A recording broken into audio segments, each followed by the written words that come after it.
And we're live. I just watched Robin desperately run to her window and run back.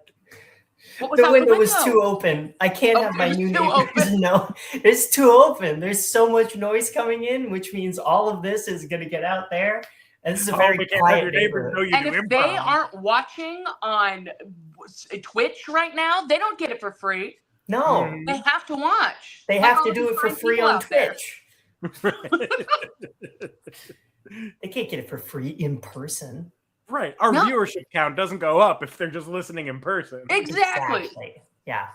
Yeah, we get it. See, Cole knows. Cole could get it for free just listening through walls. Exactly. And he does. And I don't know what kind of delay he gets, but I imagine it's very interesting to hear me and then hear me.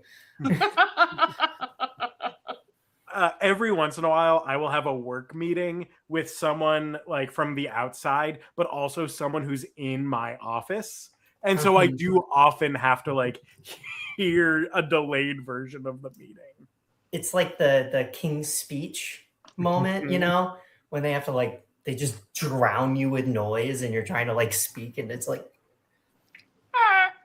it sucks. Have you ever, oh God, yeah, they also have that one where it's like, you could, I think it's like an app or something on the internet where you could like try to give a speech while it plays your voice like delayed in your ears. It's horrible. This shit is so hard.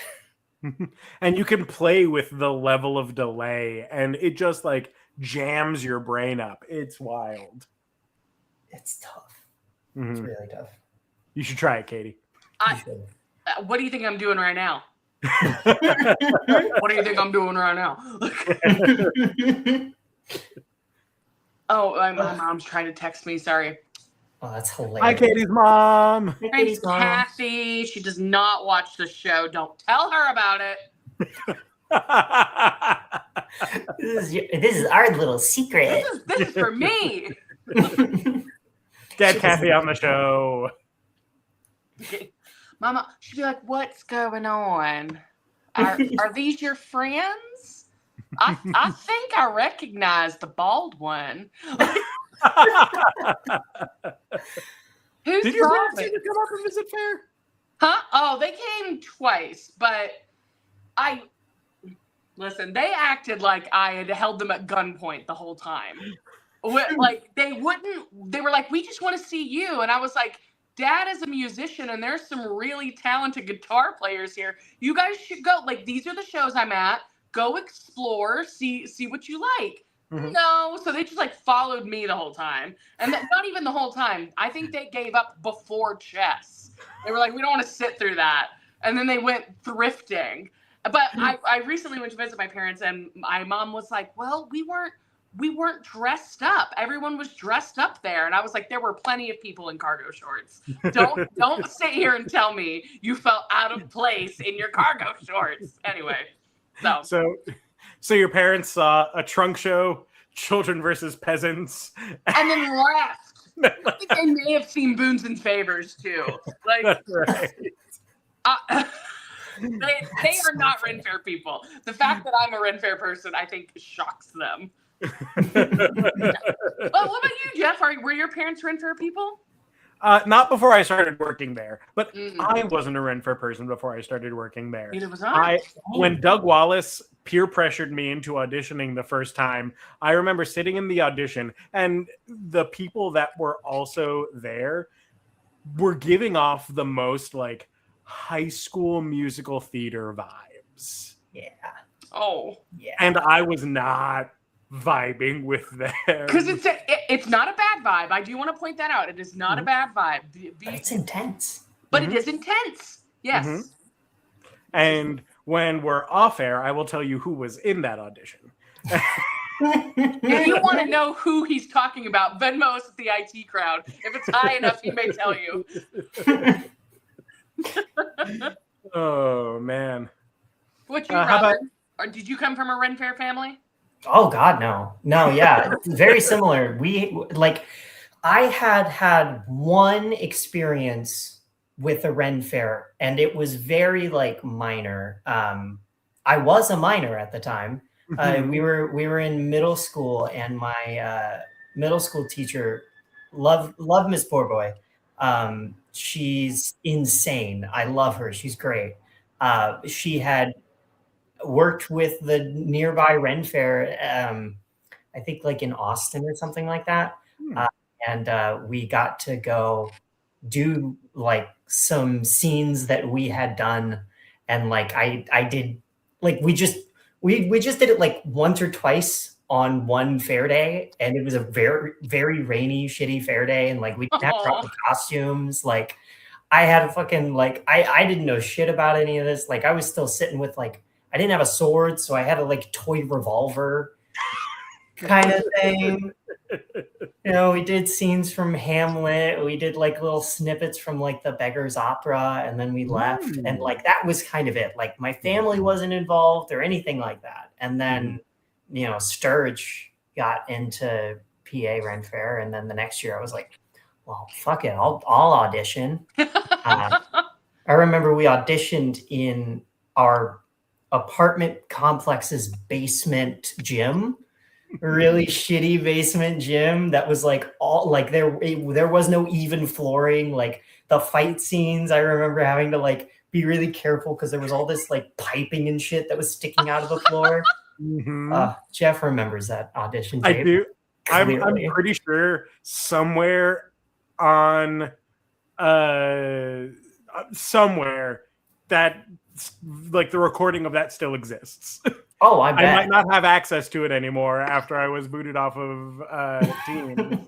Yeah. But like I just had to go through. I actually had to go through and delete a bunch of things that I didn't realize was still like private on my YouTube channel.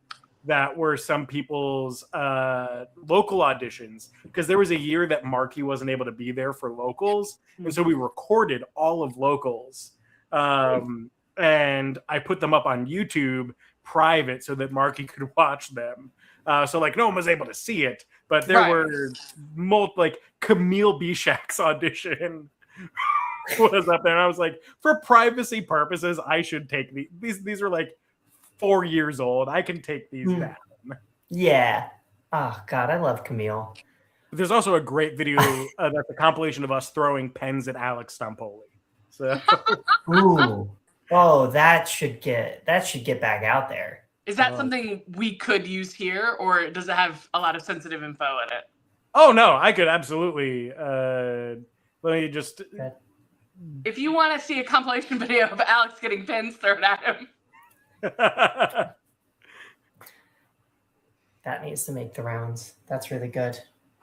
I just have to remember which YouTube account it's on. I have three. Why? Well, one of them's the IT account, one of them's mine, and one of them's the one that I watch like professional wrestling compilations on, so that it doesn't get integrated into my normal algorithm. Yeah, I understand. I don't, and I want more context. Why did these need to be separate, Jeff? I have gotten into professional wrestling again after like. I think the last time I watched it on TV was 2007. So it's been a while. Okay. It was my high school friends and I would watch professional wrestling. And you don't want this tainting your current algorithm? No, because it has like I know it's a thing that Jules will not enjoy. And so like I don't even want to deal with the suggested videos. God forbid a like ska music video comes up on my algorithm when we're surfing together and I never get to hear the end of it. I don't want to know what comes up if like the best matches of Rob Van Dam.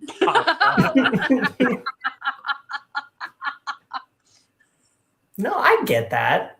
I've got a couple of different YouTube channels, and one has like, oh, these are all of my like audition and self-tape stuff, and like this is one that like was gonna be that but was with my dead name, so that one's just kind of like hanging there. Sure. You know, and then this is the one that like I go all into my niche stuff, and like I use my professional self-tape audition one for all the YouTube workouts that I do, because like I don't want my niche video game essay like YouTube channel to get like YouTube already has a hard enough time finding my demographic. Like, I don't need to throw in workouts into that with like video game essays, science essays, like video game reviews, and like a couple of other things that just really throws YouTube's ad algorithm for a fucking loop. Back when they were actually bothering to try, because now it's all chat GPT and AI, despite the fact that I block it every single time, I'm still getting it. I am so sick of seeing, I don't know if you guys have seen it. I'm not even sure what it's for. Well, I know what it's for, but I can't remember the name of it. It's some car rental service, and their mascot is this AI generated horse. And he's like, it's horrible. And every time I see it, it makes me upset and confused. That sounds terrible. It's I've terrible. never seen that one. I don't like it. That sucks. Thank you. I mostly get like pro AI, and then like recently I've been getting the AI data centers are actually helpful for your state. And things like that. And like Amazon pays its employees, and it's like block, block. I've blocked the same ad 5 times. What don't you understand about block? If everything that I used wasn't in Google Drive, I would be switching to a non-AI web browser so fast. Like, I feel trapped that I use Google Drive because I didn't want to pay a Microsoft subscription. But now all of everything that I've ever written is being used to feed the AI. Yeah. My brother just switched to Linux since, he had to buy a new computer. He was like, you know what? Fuck it. I got to get a new operating system. Let me go to Linux. Yeah. So I hope that works out. I'm not savvy enough for it. Speaking of savvy. Right. Oh, no. I wasn't prepared. I wasn't prepared.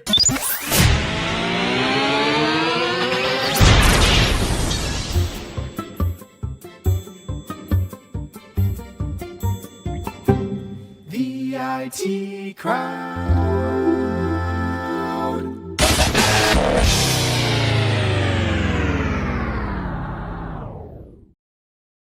Good evening, everybody, and welcome to Improv Technology. That's us, the only Ren Fair-related improv show you're going to be seeing all summer. Damn. Yeah, I get it. Oh, fuck. My name is Jeff Wolfthal. I am your host, and tonight I am joined by 2 of the most incredible improvisers that I get to work with. Introducing, she is glistening. It's Robin Fertitta. It's all the sweat. I've been running all day, place to place. When I told you, I just made a 20-minute walk going 15 or 12 minutes. Dang. I peed, and then I looked in the mirror and I went, oh no. Hair was like all over the place. Now it's back to me. And next up, she is listening. It's Katie Hope Noble. Hi. Thank you for calling. I'm listening. What can I do for you? Were you a Frasier fan, Katie? I was Frasier. I was Delilah. If there was a soothing tone, then yeah, I was there for it. I'm listening. I love that. That doesn't surprise me at all. But tonight, the 3 of us are going to do some improv for you all. What that means is that everything from this point forward is being made up off the top of our heads and pulled out of the bottoms of our asses. And, of course, anytime the 3 of us get together, there's going to be a little bit of semi-intellectual yapping that we call the IT Talks. IT Talks.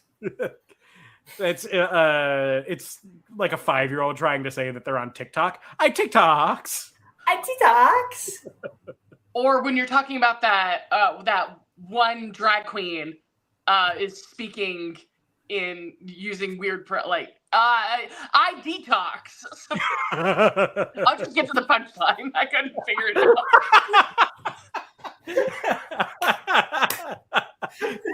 Fuck it, just get to the punchline. Did a Haley Carlson 185. Yeah. Oh god. Like, here's the punchline. So tonight, the first thing that they are going to do is they are going to do a game that we call Name That. So you submitted pictures in our suggestion post, this time of interesting clocks.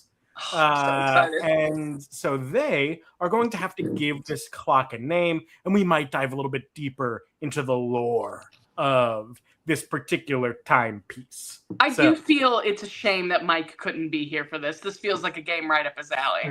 I know. But, Mike will share spiritually in this. Yeah. So here's your first clock.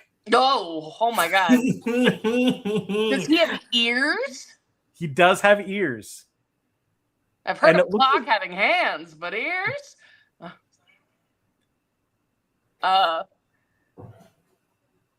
Katie? My name's Timothy O'Clock. And I tell you the luckiest time of day is 2:30, because that's when dentists like to do dental work. I'll be ringing my bell at around 5 a.m. Don't worry, you didn't set it for that time, but I'm going to do it anyway.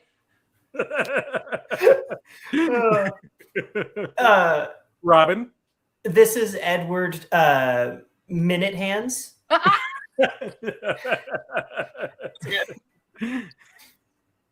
Very good. How did Edward Minute Hands come to be? This? How did he become this? Yes. Oh, well, so in the very Tim Burton world, it's actually not a pot of gold at the end of the rainbow. What is it? But it's some sort of it's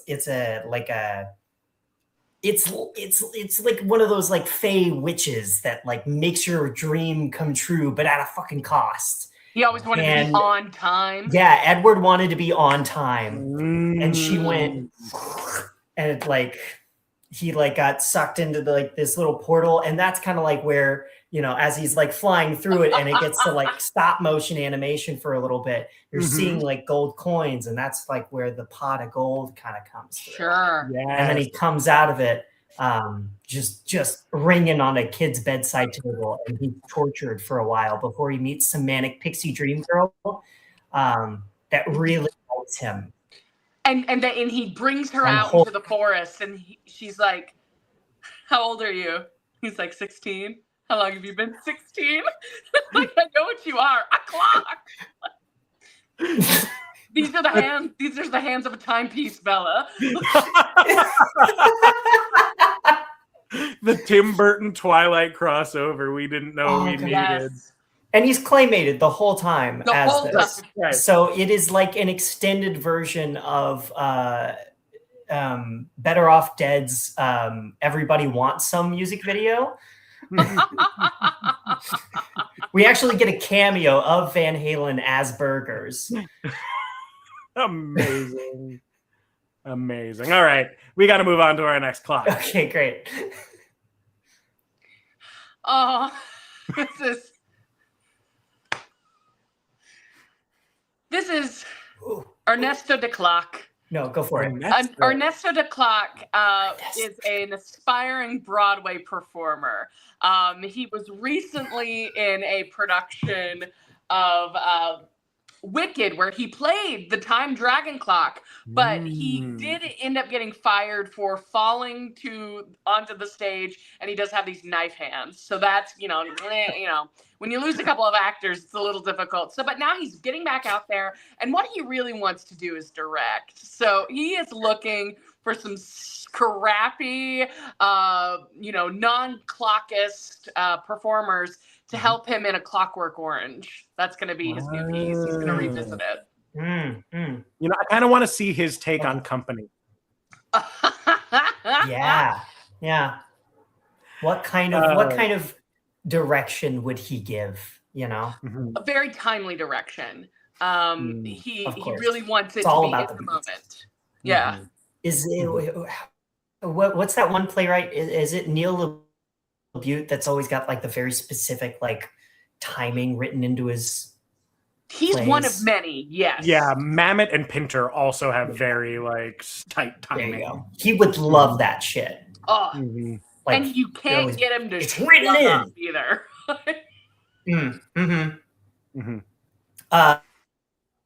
This yeah, is Robin, who do you think this is? This could also be Tim the Toolman Timinator. It's a mix of Home Improvement and the Terminator, because he's got these very useful hands at the end of here, but like he's also got this Cyclops eye that says danger, but like he's gonna like fix the screw, and then he's gonna come stab you. Yeah, you see, that zoom in and enhance, right? Like, he's an angry man. And he so why it's Tim the Toolman Timinator is because like he was on the last season of Home Improvement, as they're like not sure what to do. They bring in a anthropomorphized clock as their like new character. But he's the mascot for Tool Time. Exactly. Of course. Yeah, see, you get it. But he gets so disillusioned with how far right Tim Allen got. Oh. And he like kind of goes down like an Iron Man Black Sabbath route, where he's like, all right, everybody's got to die now. We got to reset. I like this lore. I like it a lot. What time does he reset to? I guess, I don't know. That's a good question. He resets to 11:11 because he's always trying to make a wish. Oh, and look, it's almost 11:11 on the thing. So close. Well, make a wish on this. Oh. This is awful.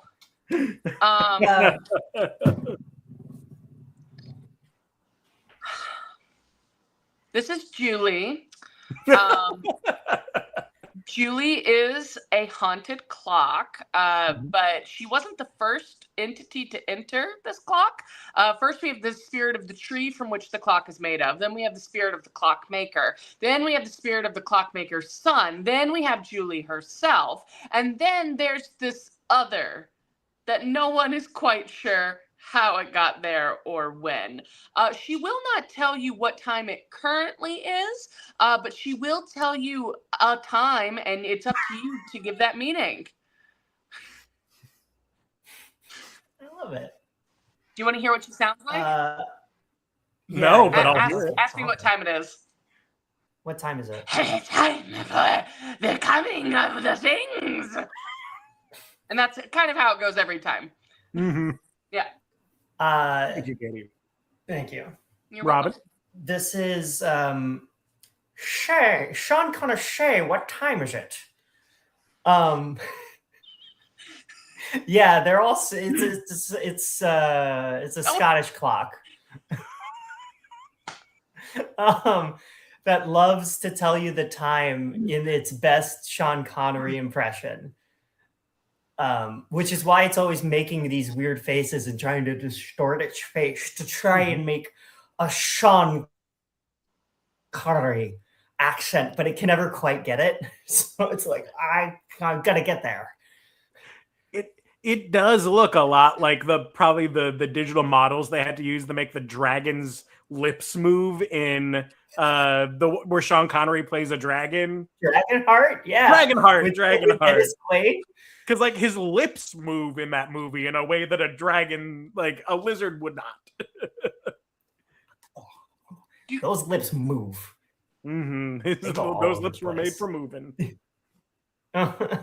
You have a question about this, Katie? Yeah. Can they only do Sean Connery's? Yep, that's all they got. That's all.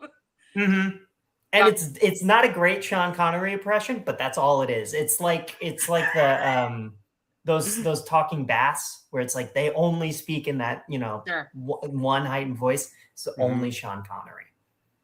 Is this something you would find in a D&D dungeon? Like, is this a boss I would fight?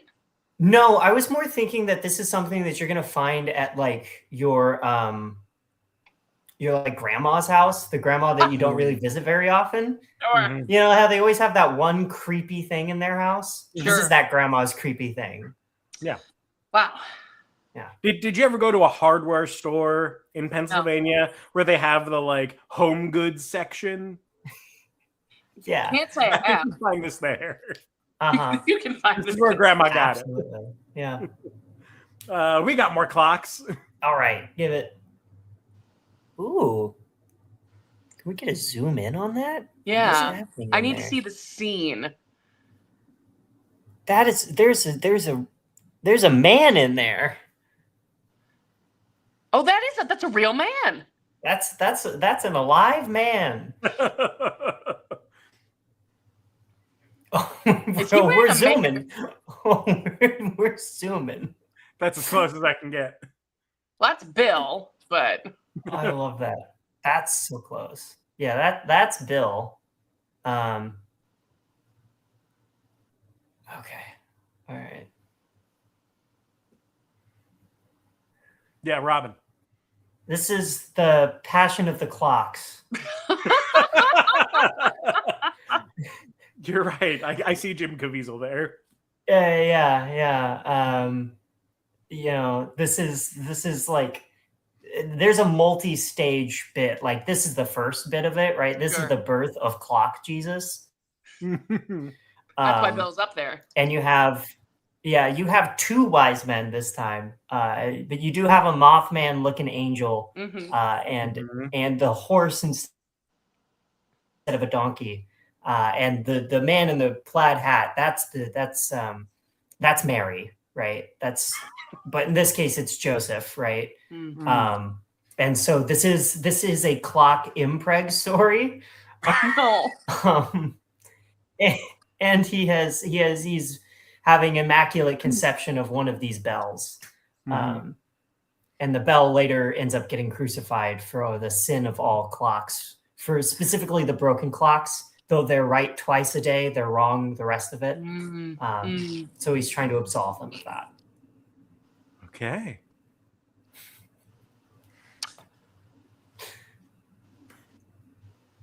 Katie, what do you think? Hello.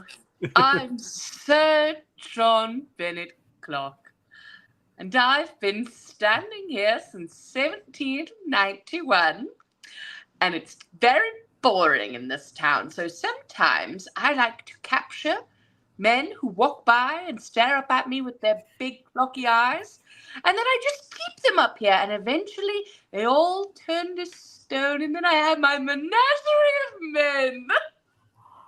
Oh, it's like a Medusa thing. Oh, it's exactly like that. But you weren't cursed. You're just a living clock tower. Well, when you've stood here long enough, you just come alive. Hmm. And I become more alive with every life I turn to stone. Oh. Quite enjoyable. A transfer of sentience. Oh, Yeah. yes. Mhm. Yes. Love that. Well, I think we have a couple more. Let's. Okay, great. Ooh. What up? My name's Chad, and I live above the microwave. So one of my favorite things to do is watch my guy get home. My guy, he has no job, so he walks around for a few hours, and then he comes back home, and then he stands in front of his fridge. He makes a hell of a Scooby-Doo sandwich, and then I get to watch him eat it. He doesn't actually smoke weed because he can't afford it, but I like to think of myself as an aspirational goal. I love an aspirational goal. Oh yeah. The Grateful Budheads. Oh, it's good. Mm-hmm. Yeah. Mm-hmm. I like it. It's 420 somewhere. I've got no backstory. Yeah. Ain't It's that 420 true? somewhere. Yeah. Blaze it. I think this is our last one. Okay, great. Oh, hello. I see you found me. Oh, you've heard of Elf on a Shelf? No. I'm Jacques on a clock. That's Jump on the Clock. Yes, that's it. I like to do things like, suppose you've crafted your day with just enough time to take a nap. I like to be a little sneaky and move the clock, therefore altering time entirely. So your 1 hour nap turns into a 6 hour look into the void with the weirdest dream and you wake up sweating. Well, that's joke on a clock for you. Yes. Oh, Incredible. so Thank you. that's perfect. That's exactly it. I have no offering. That is it. Where would We're you? ending with How much Jacques would on you a pay? clock. Well done. How much would you pay for Jacques on a clock? I wouldn't pay. I would wake up in the middle of the night and it would be there. I heard. Gotcha. You know, that's a magical gift that you're cursed with. My mom had a collection. Kathy, you have a collection of porcelain clowns that I think it's time we discussed. I don't know why you have them, and I don't know where you got them, and I don't like that they're in my room now. Are they like Precious Moments figurines or Hummels? They're less cartoony than a Precious Moments figurine. It's a lot of like clown hobos. Mm-hmm. And they're about this big. Okay. And like they live in a closed, like I can't look into the cabinet, but I know they're there. And there's like 15 of them. And It's they've not even a always glass cabinet? they're not even they're not even in a glass cabinet. Pardon me. They just sit there in the dark. They until you do, and I open it know up. they're mad. Mm-hmm. I know they are. That's like that one Twilight Zone episode where all the toys are in the bin. Mm-hmm. That's what that is. That you're darn tootin'. What were you saying, Jeff? No, in my childhood bedroom, there was a like wind-up clown with balloons that was in some way related to my paternal grandmother, who passed away when I was like 1 year old. And one day when I was like 8, had not touched the clown ever. It started making music and like the balloon started spinning, and I ran out of my room. Like, I gotta go. Yeah. Mm-hmm. Gotta go. Good. Like, That's Rob, horrifying. Yeah.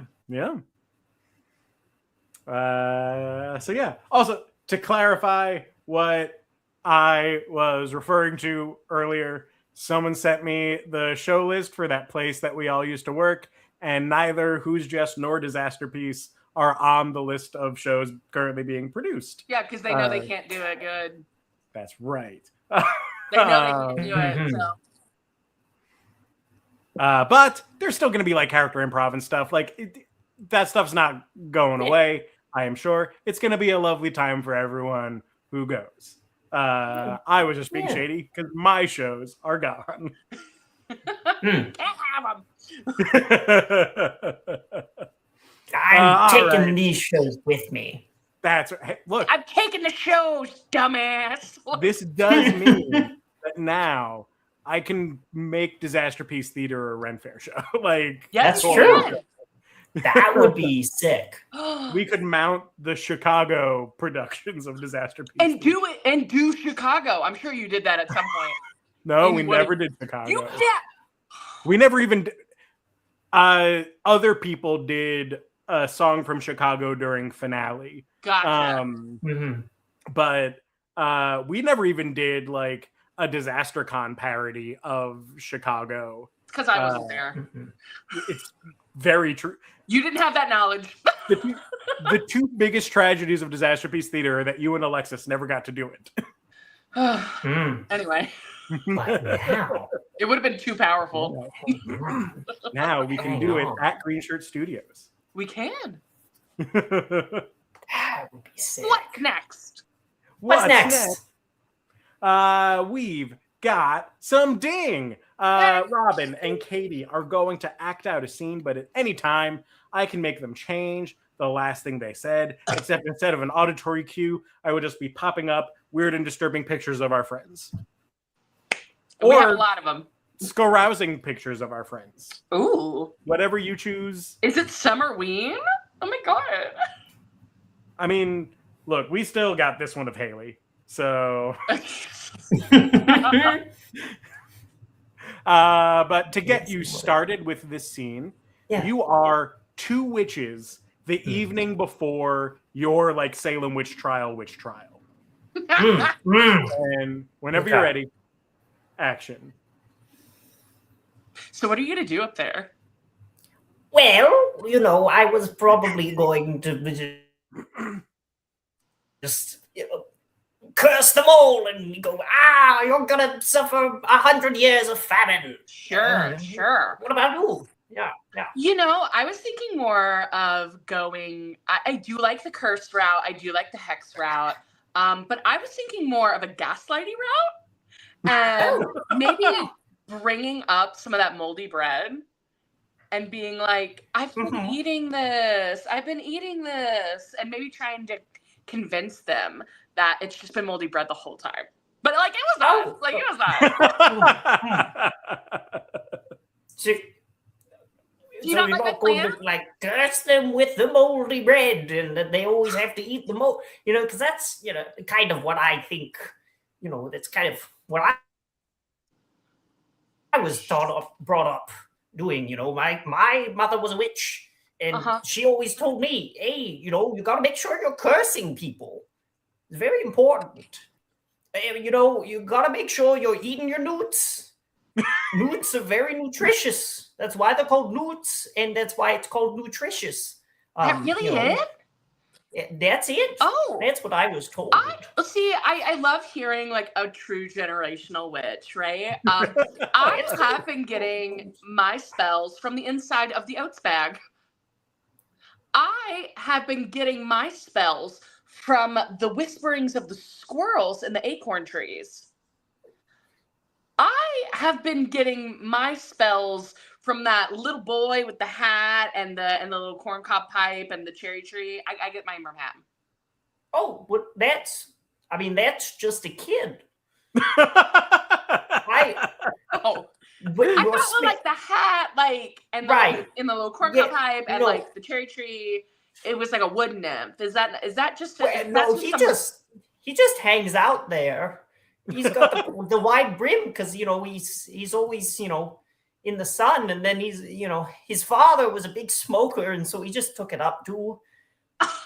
I've been giving this kid like 3 shillings a week for a year. You've been giving him shillings? Yes. What the hell? And wait, have your spells been working this whole time? I mean, okay, so my first spell. Witch to witch. My first spell was getting Goody Proctor's husband to fall in love with me. My first spell was making all the mice eat all the corn. My first spell was I get ready. Do you remember when all those crows came and plucked out Miss Pucker's eyes? I remember, and they were saying "pock, pock, pock" the whole time. Yeah, I summoned those crows. Oh, yeah, I was hatched from one of those crow eggs. Oh, yeah. Okay, so there's the magic. I was wondering kind of where. I don't think you're getting it from the kid. I think the kid's swindling you. I'm going to be totally honest. I think you got your magic from being birthed by crows. Huh. Yeah. I don't know if you know this, but most humans aren't birthed by crows. You weren't born by you didn't hatch from Nope. It was totally. I went right through the vaginal canal and out to the world. I actually came out of a frog. Yeah. You know the lady in the lake with a sword? Yeah. Well, she's got a cousin, and she hands out babies, and that one of those babies was me. Oh my God! I did not realize I was like gonna be hung next to a legend. And see. Yeah, I forgot we were about to get killed. Like halfway through that, I was like, "Listen, just girl talk. I need to help out a fellow witch." Honestly, these two archetypes of which I could have watched this all night. Yeah, I was having a great time. We hardly got any dings because we were having some great choices. We were doing great improv. Great teamwork. I do think I unintentionally stole some lore from Jules's character, who was cursed to be a bird, And now is a human woman again. But I was born from a crow egg. Birth I by would like to make that birds. distinction. Yeah, you were Totally never a different. bird. You were just birthed out of an egg. Out of an egg, yes. Yeah. Anyway. Oh, God. I love those two witches. I think they need to come back. What were their names? We never got names. We never got him. Well, let's think of some names right now. Yeah. I'm Hildy. I'm Carmilla. Hildy and Carmilla. Yes. Hildy and Carmilla. Carmilla makes like the best eye of newt too. Oh, it's wonderful. I've never had anything quite like it. And I think it's because you really get your hands in there. The fingers right in, crooked. That's what you need. You need your crooked fingers with the long nails. Get in there. You really open up the pores with that. Oh. See, you can't buy this wisdom. No. You can't buy it, but you can trade it. I can give you a spell. You can give me some grain or something. Yeah, it's fun. It took us almost 5 years, but I think Rick the Enchantress finally has a coven. Yes. Yeah. Yes. Carmilla, who is always bound because she's always about to get tried. They're gonna burn me tomorrow, and Tomorrow. I'll get out of it somehow. They burn me tomorrow. Yes, I'm a free bird.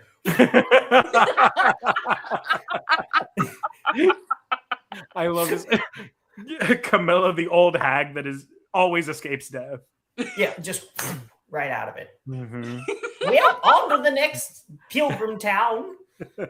What do you think happened to Hildy after this night? She's the original Etsy witch. She is the one who came up with the phrase, "We're the granddaughters of the witches you couldn't burn." Yeah, she founded Salem, and Salem didn't have actual witch trial. She founded the commercial Salem. Yeah. I'm getting a lot of cursed dirty money that I am then I'm like a bank. Witches can come to me if they need currency exchange, how many eyes of newt equates to $1, and it's less than you think. The exchange rate's pretty good. Dang, I wouldn't have thought that. Live, laugh, love is actually trademarked Hildy. Hildy! Yeah. It's an incantation. It is. Live, laugh,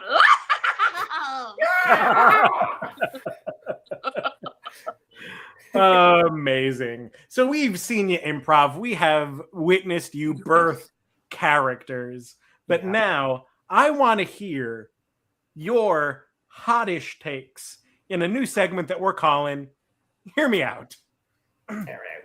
In this game, in this segment, Robin and Katie are going to take a moment to tell us their most interesting take. Nothing that's going to get them canceled, but we want to hear a somewhat controversial opinion out of the two of them. And the other ones of us are going to get to dig a little deeper into this.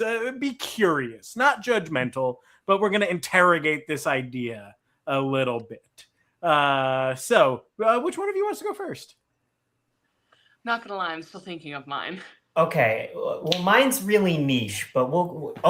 You go for it, Jeff. No. I was just setting the stage. Okay, great. All right, so it's niche within a very big thing, which and so this take is this intellectualism about dinosaurs via Jurassic Park has got to stop. Okay. It's so shallow and surface level, and it takes everything Jurassic Park did for granted and just shits on it. Yeah, Katie. Do you think that there's a cutoff of age?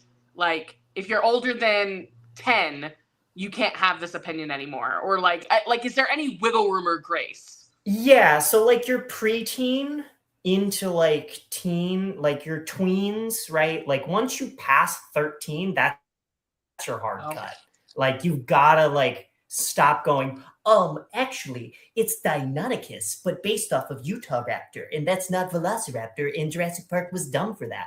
And it's, like, I had that when I was 13, Sure. and, once I was like, I stopped saying it for a little bit, and then, I read up and I grew up, and people need to grow up about this shit. Like, they will dunk on Jurassic Park, and they think it makes them smart, but they're not realizing any of the shit that they're dunking on, and they're not taking the movie, like they're taking the movie and everything it did for Sure. granted. Sure.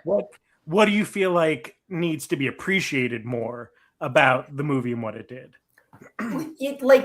So before Jurassic Park, obviously scientists were on the verge of, like, the new wave was talking about how dinosaurs were more bird-like than we thought. They're not these slow, lumbering lizards. They were actual animals that, like, did things and had to live, and they weren't just like these dumb, like, terrible, dumb things that died because they were bad.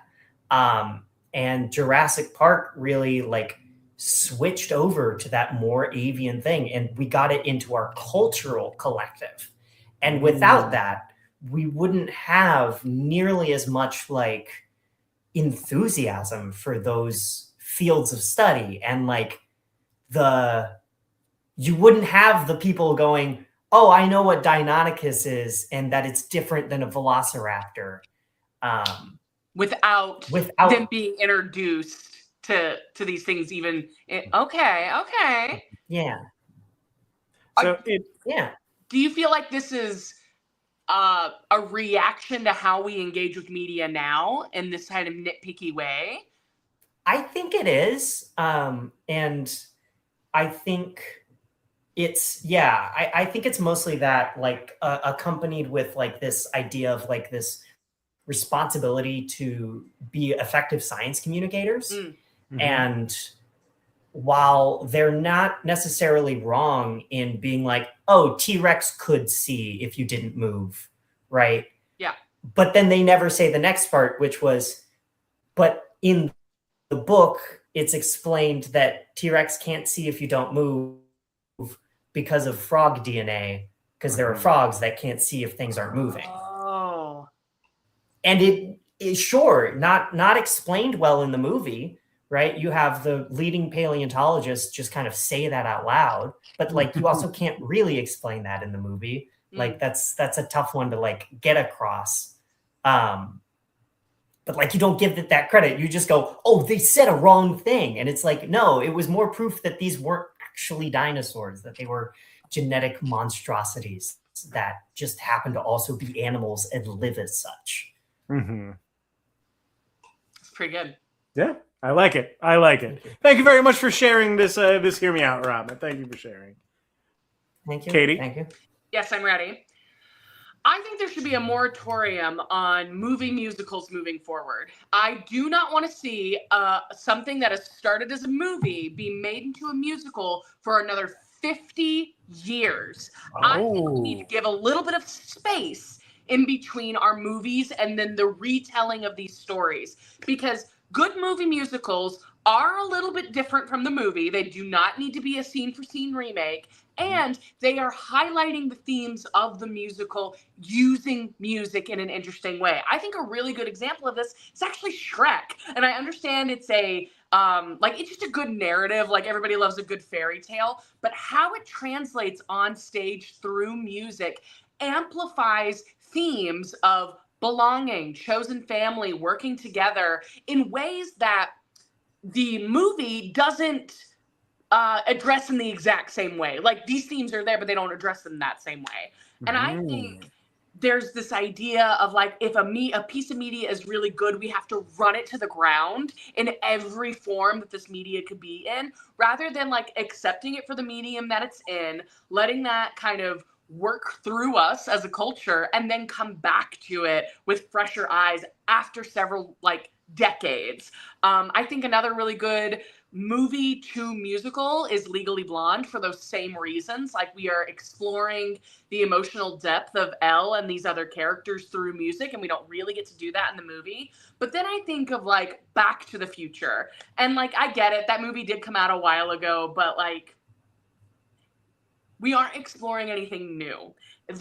We are just kind of taking what a really cool movie did and trying to replicate it on stage. And so I think there should be a moratorium. Like, I do not want to see, oh gosh, what's the Mars one with Ryan Gosling and The Rock? Project Hail Mary. Right. I don't want to see a musical of Project Hail Mary until I'm 70. All right. I don't want to see it. Like, let it live. Let it live as a book. Let it live as a movie. Let people enjoy it before we come back to it and try and shoehorn it into a musical. Anyway. Yes. So, does it have to, like, we can't make any for 50 years, or can we make things that are 50 years old into musicals? That's a very good, yeah, okay. That's a really good thing. I think any movie that is released from 2025 to 2020, 2075, it cannot be then made into a stage musical. Like, we're just not going to make movies into stage musicals. However, if we want to go back in time and let's say, what's a movie that came out 50 years ago? Waiting for Guffman. Huh? What? The Godfather. The Godfather. I think there is an opportunity to explore themes of masculinity, Italian culture, and what it meant to like be in this family through Italian style music, folk music, the music of the time. I do think there is a place for that. But like, let's let the movies that are just fresh off of the reel, just fresh off the blockbuster, leave them alone. Leave them alone. Yeah, they got to be 50 years old at least. At least. And then again, you have to be thoughtful in why you were reading. I think something that happens is we don't know what medium a piece of art should live in.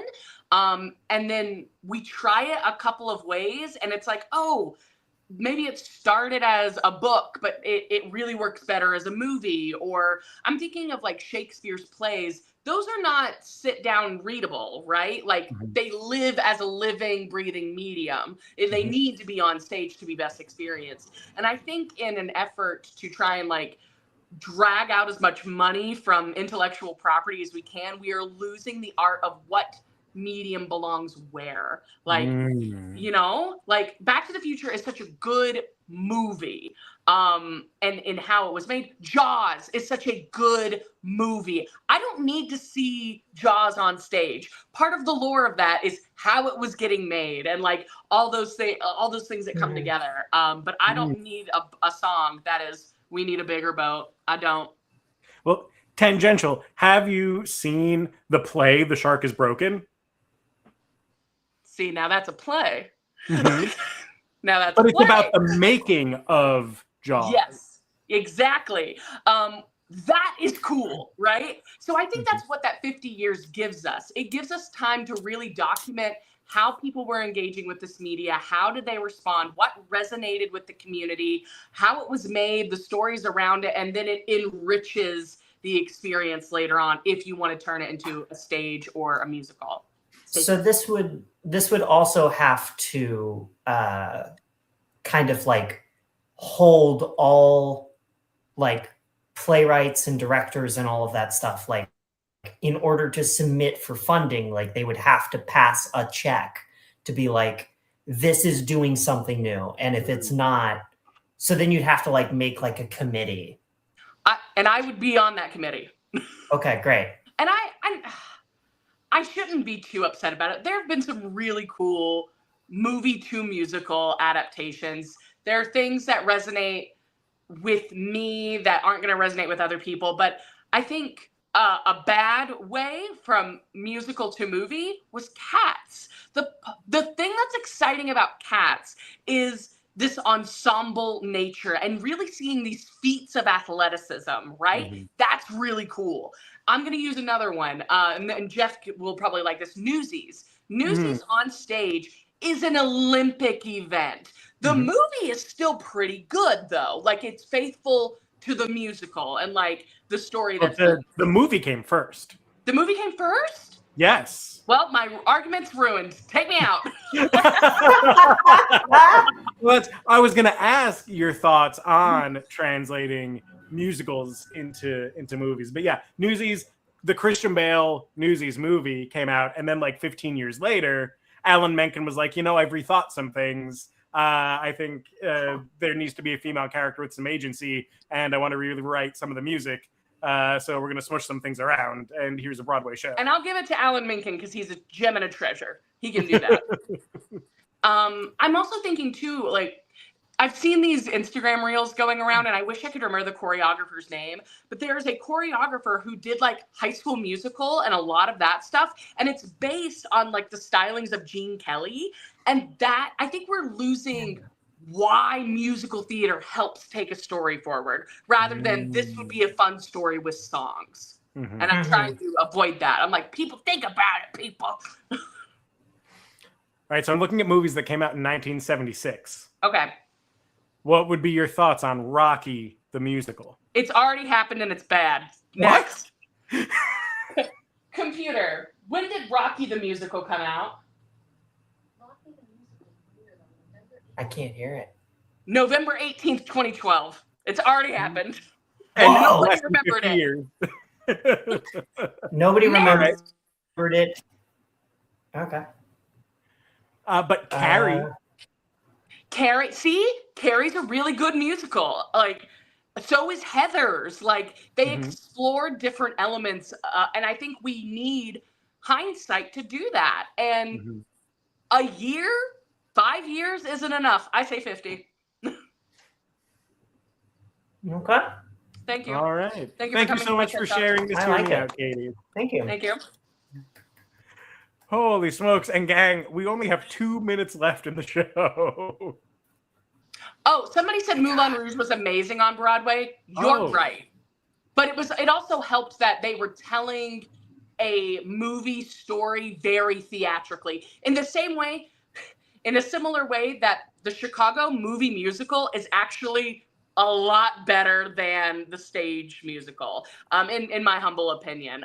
They just have the liberty to explore different points of view in this really kind of almost cartoonish style that I think helps elevate the piece. Anyway, keep going, Jeff. Well, I will also tack onto that. I've also heard that about Rent is better as a movie musical. Rent is because better they're able to kind of like move things around, and because like the musical was never finished, like they were able to kind of like take more creative liberties and things like that. And I just saw Rent. I think we see more of Mark's perspective because we are literally through the lens of film made by a filmmaker. Yeah. Any hoots and hollers. Interesting. I love that. Can we do this for live action adaptations of animated movies as well? Yes, we can. Yes, please. We absolutely can.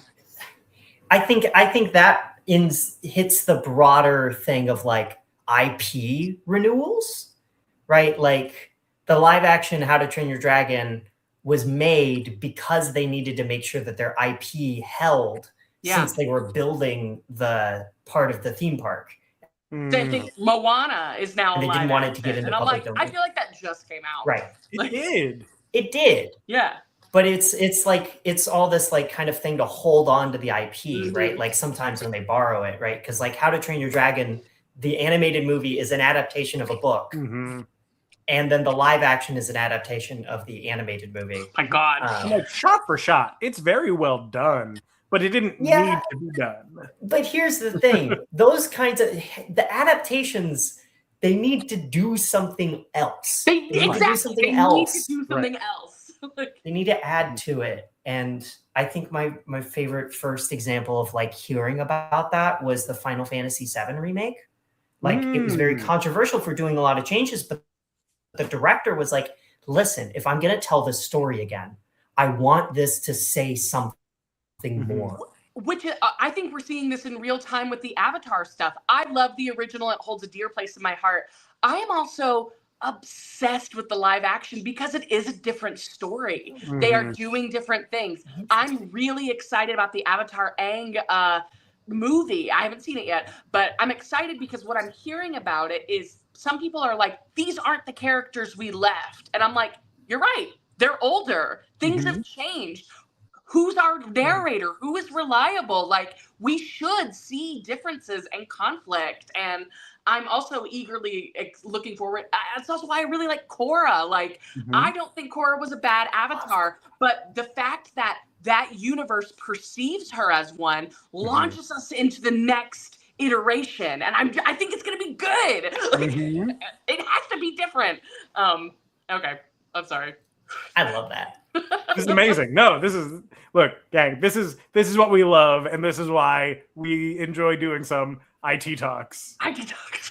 But I do want to close out on some improv, so we're gonna do some real fast 185. So this is the world's most formulaic joke game. If for some reason you've never heard us do this game before, 185 blanks walk into a bar. The bartender says, "I'm sorry, I don't have enough room to serve 185 blanks," and the blanks say a punny punchline. I know. It's a real knee slapper. It's their job to make it funny. So, 185 trampolines. 185 trampolines walk into the bar. The bartender says, we can't serve 185 trampolines. And they're like, no, come on. You got to let us in. And the bartender says, no, you got to bounce.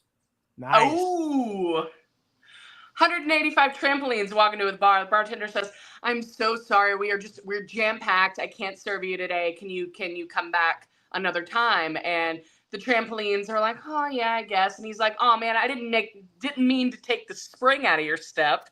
Oh, that was 185 trampolines walk into a bar. The bartender says, I'm sorry, I don't have enough room to serve 185 trampolines. And the trampolines go, no, it's okay. We called ahead. We made a reservation. And the bartender's like, oh, yeah, I see that on here. Yeah. And the trampolines go, yeah, what? We wouldn't spring something like this on you. Hey. 185 trampolines walk into a bar. The bartender says, ladies, I'm so sorry. We're a little full tonight. It's going to be a long wait. And and you don't have anywhere to sit. And they all take a collective drag off their cigarettes and they adjust their bras and they say, it's all right, a tramp can lean. Yeah. Fuck it. I guess this was not going to be great, but it's stuck in my head. We got to get out. 185 bartenders 185 trampolines walk onto the set of a bar, and the bartender pulls out his script and he looks at the 185 trampolines and he goes, I'm sorry, I can't serve 185 trampolines. You need to leave. And the trampolines go, what is that you're reading? And the bartender goes, it's my script. I'm saying my lines. You need to get out of here. And one of the trampolines comes forward and says, hey, can I see that script real quick? And the bartender kind of looks at it and says, well, the stage directions say to hand it to you. So here you go. And we're getting there. And the trampoline goes, oh, thank you. And puts it on and then bounces and goes, here, I just flipped the script. Let us stay. Hey. Yeah. And that's the game. Nice. Very well. Yeah, I haven't had one of my convoluted 185s in a while. I love it. Katie, Robin, thank you so much for being on the show tonight. And thank you to everybody that tuned in. It really is a pleasure getting to perform on the internet for you all when we get to.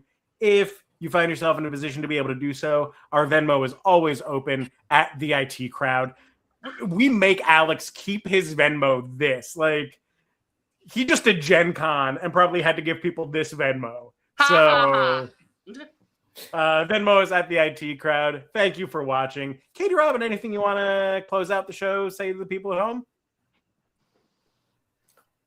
Go see The Odyssey if you're interested in talking about adaptations. Yeah. That's been more Very than 50 worthwhile talking about it.